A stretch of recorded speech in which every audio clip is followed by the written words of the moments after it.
Good morning, sir. Hello. You're Kirk Edwin Jensen? Yes. You got a ticket for no valid operator's license. No license in possession, and I don't think you can actually be convicted of both of those. It's either or, and no proof of insurance. Mr. Marvin said he spoke with you. You don't wish to enter a plea of guilty, which is your right, but you don't wish me to appoint an attorney. Courtroom got quiet when the man pulled out a passport and held it up like it was some kind of special proof. With full confidence, he told the judge, "This means your court has no power over me." People looked around, confused and surprised. The man said he was a traveler, not a citizen, and that the passport protected him from U.S. laws. It was clear he believed what he was saying, but the judge didn't even blink. He had seen this kind of argument before. And everyone could tell the judge wasn't going to let this slide. What started as a bold move was about to turn into a major reality check. Can we just set this for a bench trial?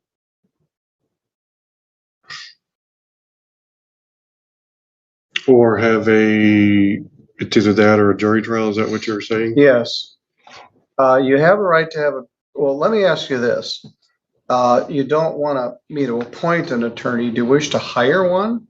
No, I really don't even want to contract with the Crown Corporation here. This has really turned into a religious persecution issue because, and I'm sure you can see, I canceled that driver's license 13 years ago because I didn't want to have that contract any longer. And I wanted to get out of that system and be completely separate. So I went with a different government altogether, with a different issuing authority, and I have documentation in the form of an international driving permit, which Mr. Marvin acknowledged he is aware of because he said he used to have one. So he knows about them, and that's what I had when I presented it to the officer. For whatever reason, the officer thinks it's not valid or that it's fraudulent, and that is his choice to decide that. But the charge of not having any driver's license on me is not true because I did have it on me. Do you have it with you today? No, he has it. Who has it? The officer, Officer Brooks, who took it from me. I have an international driving permit and a passport that was issued by a different governing authority than the United States. And for whatever reason, they're choosing not to acknowledge it. Still holding the passport, the man said it gave him international rights that regular courts couldn't touch. He argued that he had freedom to travel and didn't need to follow state laws. The judge looked at him carefully and asked, "Do you really think this passport puts you outside the law?" Without hesitation, the man said yes. The judge leaned forward and replied, "That's not how any of this works. A passport is a travel document, not a legal shield." And just like that, the courtroom could feel the energy shift. The judge had made his point, and the man was running out of ground to stand on. But it already has been. Well, that's an interesting defense. Now, we've been struggling with international driver's licenses. And for one issue, you have to be in the country legally. So we've got a number of Mexican people that have Mexican driver's license from Michoacan or Jalisco or one of the Mexican states. But if they're not here legally, it doesn't matter. You're obviously here legally. You were born a citizen. You may have. I have changed my nationality is what I've done. Where's your passport from? It's issued by the government of the United States of America. It's not a blue passport. It's a different colored passport than that. Mr. Marvin says that there's no such thing as that, and that's fine if he wants to choose to do that. But I have had no issue. I have had no issue from anyone or anything using that. Granted, I have not gone out of the country with that yet. I have not had the means to do so. Good luck.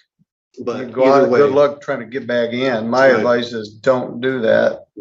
you'll be a man with no country. So Well, don't leave the country, but you're here. Mhm. Yeah, like I said, according to the Universal Declaration of Human Rights, I have a right to change my nationality. And the Crown Corporation here is trying to deny me that nationality, which really falls under a religious persecution issue here, because I don't want to have any more dealings with the Crown Corporation. And so. Without raising his voice, the judge calmly pointed something out. That passport you're waving was issued by the very government you say has no control over you. The room got quiet. It was a simple but strong point. The man didn't respond, he just held the passport tighter. The judge went on to say that a passport helps people travel between countries, but it doesn't remove someone from local laws. For the first time, the sovereign citizen seemed unsure of himself. His argument had sounded strong in theory, but in this courtroom it wasn't working. No Crown Corporation. This is the state of Michigan. And in the state of Michigan, you have to have a driver's license. You may have one. Your operator's license, you're right, is canceled. I don't know if I've ever seen that. I cut it up and I sent it back to the Secretary of State 13 years ago. I did not want to have that contract any longer. But you got convicted in Niles in 2019 of no ops. You failed to appear. They defaulted you, I guess. But yeah, they've got your old driver's license picture in here. But yeah, you don't have a bad driving record. There's no speeding, seatbelt. I'm not a bad guy. I just want to get around differently. You were here on May 11th. Mm-hmm, correct. And you wanted the complaint dismissed. You told me that you had an license canceled and lien. So I set up for the pretrial, which is what we just did. All right. Now I got a concern that the officer has your license. Yeah, he still has it. He doesn't. I don't know why he hasn't given it back to me yet. Well, I can't. All right. So Mr. Marvin says we haven't reached a settlement. You believe you have a defense. You don't want to have an attorney. So the question becomes, we set it for a trial. And do we set it for a trial in front of the judge, or do you wish to have a jury come in and hear this? I want to just plain have it settled, and whether it's with him and you. Well, I don't have the authority to settle it. He does. Mm-hmm. I can set it for what's called a last pretrial before jury trial. And I will get your international. This may be more of a legal issue than a factual issue. Mm-hmm. You were driving in the state of Michigan, and you don't have a Michigan driver's license. Oh, the other. But you may have a valid international license. I don't know. Right. There's no. Now the prosecutor has the police report. I don't. The other thing that I failed to mention was that I was also under contract while I was driving that. I was under a legal contract, and obviously that contract was impaired while I was trying to fulfill the obligations of that contract. That's alternate universe stuff. There's no contract. The issue is, I mean the owner of the vehicle. I had a contract with the owner of the vehicle. I was under contract to perform some services for the owner of the vehicle. Oh, okay. So, all right. That may be so. Right. But then you may need a CDL to do that. Your Honor, yes? I'm not sure. I haven't looked at that statute in like years, but doesn't an international license have to have a prerequisite of a valid license from some place before you can apply for that international license? And I had a national one too as well. So I don't know. I believe that's the prerequisite, but I don't know. Well, it may be, but as the man kept reading from papers and quoting strange legal phrases, the judge stepped in firmly. This court doesn't follow made-up documents or internet theories, he said. Then he gave a clear warning. If you keep disrupting, I'll hold you in contempt. That's when the mood got serious. The man tried one more time to argue, but the judge waved it off. Purity looked alert. Everyone could feel the pressure rise. What started as a bold defense now looked like a mistake. Courtroom was no longer amused, it was ready to move on. And the judge made sure of it. He's got a theory that may have no basis or may have some basis. We have recently had a man from India who tried to do everything right. Right, I remember him. And it's so cumbersome and difficult. And he was living here. He had a driver's license from India. He got an international driver's license. Or he had a New York license, and somewhere he forgot to dot an I or cross a T. All right, I'm going to set this for a last pretrial, but I need. And what does that mean? It means we're going to take one more effort at resolving this thing, but I need to see your evidence. Okay. Well, I can tell you the Officer Brooks, he's the one that has it. All right. When you were here at your arraignment in May, you were very polite and respectful, and we don't agree on things, but let's take a closer look before I jump to any conclusions. And I'll have a lot more evidence at that time. Yeah.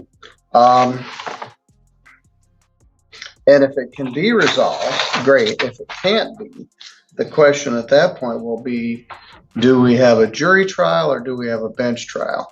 And one of the things about people like you that want to check out of our government and our system, they don't mind bringing in 30 of their fellow citizens to come in and hear their thing. The irony is, if I sent you a jury notice, you wouldn't show up.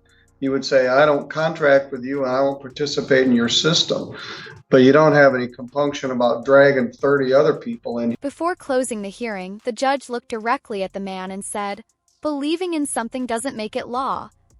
It was a quiet but powerful statement. He denied the man's requests and moved on to the next case. The sovereign citizen sat back down, speechless. His passport argument had failed completely. Crowd knew they had just witnessed a clear example of fact-beating fiction. And the judge?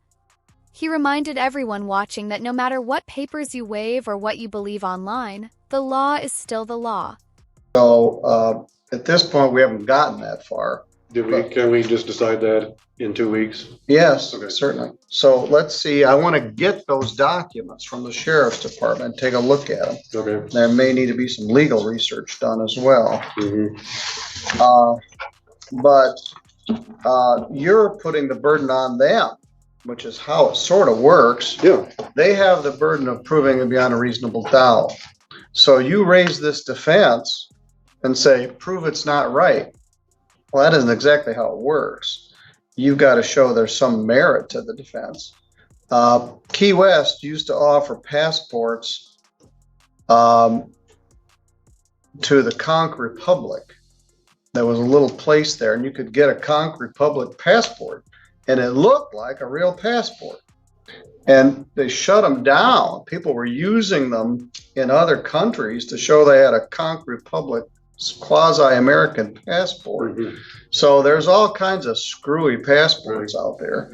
And I understand that there's nefarious people who want to do things for nefarious purposes, and that's not me. I don't want to do anything for nefarious or evil purposes. I'm trying to be upright and righteous here in what I'm doing. And I'm just simply wanting to be separate according to my religious beliefs. And that's all this really boils down to. All right. Well, one option is don't drive a car. If you don't want to participate in it and you want to opt out of our system, don't drive. Have somebody else drive you or stay in one place. But if you want to use our public roadways and